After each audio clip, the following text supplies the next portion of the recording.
Bonsoir à tous, un point d'information comme à l'habitude, tous les 2 jours maintenant. J'espère d'abord que vous allez bien, que vous supportez aussi bien que possible le confinement. Ça n'est pas facile, ça n'est facile pour personne. Vous pouviez être suffisamment autonome la semaine dernière pour faire vos courses et ne plus l'être cette semaine. N'hésitez pas, si vous êtes seul, isolé, âgé, n'hésitez pas à appeler le 88 82 15, le numéro du CCAS, où on pourra faire une évaluation de votre situation personnelle. Surtout, n'hésitez pas.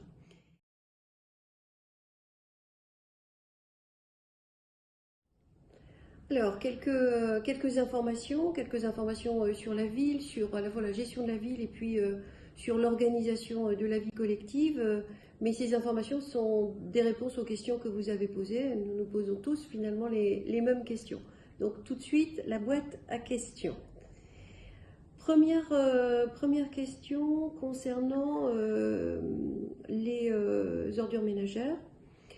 C'est toujours un sujet, c'est un sujet récurrent. Alors, les ordures ménagères ont été prises en charge de façon amplifiée par la communauté d'agglomération qui a mis en œuvre des dispositifs supplémentaires pour collecter.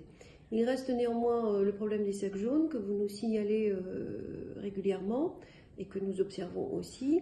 La consigne de la communauté d'agglomération est la suivante. Les sacs jaunes doivent être conservés à domicile autant que c'est possible. C'est-à-dire qu'évidemment, en habitat collectif, ce n'est pas possible.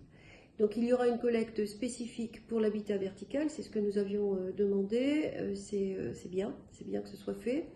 Reste maintenant les sacs jaunes que l'on trouve éventrés sur la voie publique ou bien à côté des aires grillagées. Là, ça bloque, clairement. Nous allons faire passer nos agents communaux pour les sacs éventrés, en particulier sur la voie publique. Mais s'il vous plaît, soyons disciplinés. Tant qu'une meilleure mesure n'est pas mise en application, soyons disciplinés et conservons comme nous le pouvons les sacs jaunes au fond du jardin. Et surtout, ne faites pas de dépôts sauvages. Il y a un certain nombre de dépôts sauvages, aussi d'ailleurs des dépôts de verre. Lorsque les containers sont pleins, ne mettez pas à côté des containers les déchets, parce que c'est dégoûtant, évidemment, ça pose un problème de salubrité, et ensuite c'est une surcharge de travail pour nos agents qui ne sont pas habilités à le faire en théorie. Donc on le fait pour essayer d'améliorer la situation, mais évidemment on n'est pas dans une situation optimale, chacun le comprendra. C'est un des effets collatéraux en quelque sorte de la crise. Deuxième question concernant l'éclairage public. Un administré nous a écrit et à juste titre d'ailleurs nous signalait que ce serait peut-être bien d'éteindre l'éclairage public pour faire des économies, puisque finalement il y a plus grand monde dans les rues. Alors nous avons réfléchi, nous avons examiné la situation, mais l'éclairage public, c'est pas juste pour éclairer les gens qui se promènent. L'éclairage public, c'est aussi pour assurer la sécurité collective. Et dans l'état actuel des choses, je pense qu'il vaut mieux conserver l'éclairage public, sachant qu'on ne peut pas éteindre un lampadaire sur 2. Évidemment, ce serait idéalement la solution, mais on ne peut pas le faire. Donc nous maintenons l'éclairage public pour assurer la sécurité collective. Une autre question que vous nous avez adressée concerne les déjections canines. Les chiens sont promenés, c'est bien naturel, mais il semble qu'il y ait vraiment moins d'attention portée au ramassage des déjections canines. Je vous rappelle qu'il faut se servir des sacs. S'il y a des distributeurs vides, ou vidés d'ailleurs, par quelqu'un qui prendrait tous les sacs d'un seul coup, ça peut arriver, eh bien il faut pas hésiter à nous signaler ces endroits où nous rechargerons de sacs. Mais s'il vous plaît, utilisez les sacs.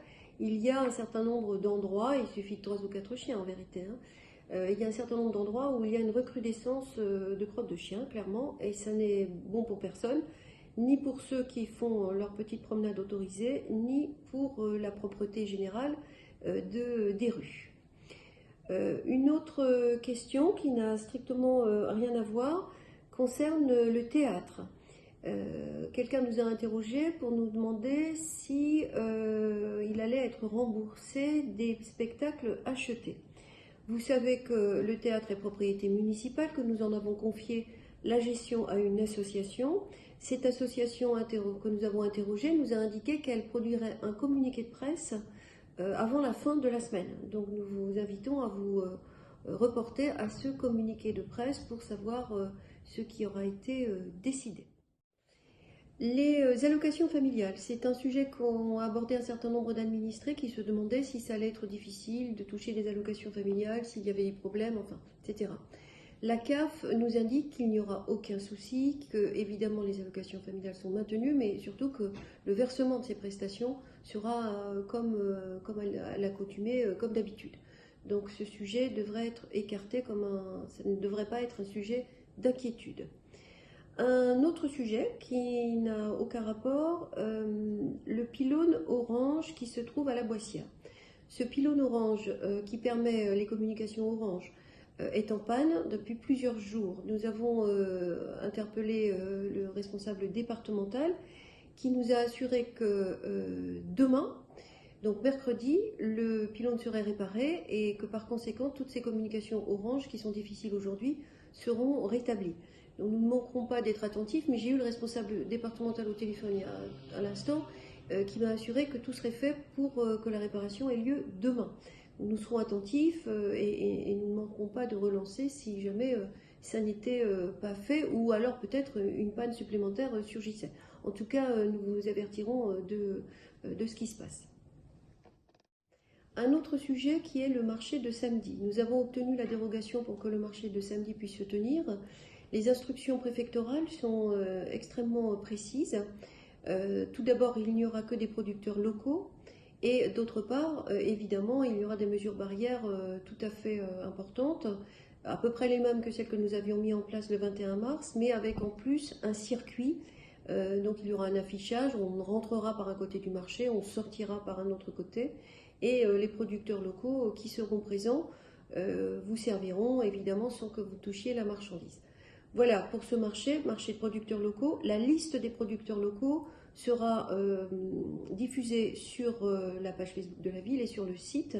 Et éventuellement, vous pourrez, du fait, passer commande lorsque vous avez l'habitude de passer commande. De la même façon, sur le site et la page de la ville, vous verrez apparaître une liste d'artisans de première urgence. Ces artisans sont les artisans, les corps de métier qui sont indiqués par les instructions nationales. Et donc vous aurez la liste des artisans que vous pouvez joindre dans une situation d'urgence domestique, que ce soit plomberie, électricité, ou alors opticien également, puisque c'est la liste des métiers qui sont autorisés à intervenir en urgence. Voilà, je pense que j'ai fait le tour pour ce soir. Encore une fois, j'espère que vous vous portez le mieux possible. Nous pensons beaucoup à vous. Les élus travaillent pour vous, continuent à travailler pour vous, pour aussi ceux qui ne se voient pas, c'est-à-dire la gestion de la collectivité, la partie plus administrative mais tout aussi importante, qui permet à la machine de tourner en quelque sorte.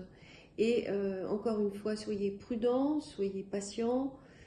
Faites attention lorsque vous vous déplacez, ne vous déplacez pas sans raison vraiment importante. Restez confinés, c'est la meilleure façon de rompre la chaîne de transmission. Il y a évidemment moins de cas ici qu'ailleurs, nous le savons bien, vous regardez les informations. Ça ne veut pas dire que nous sommes épargnés, nous ne sommes pas épargnés. Et en revanche, nous serons d'autant plus protégés que nous serons collectivement attentifs et que nous serons civiques dans notre comportement.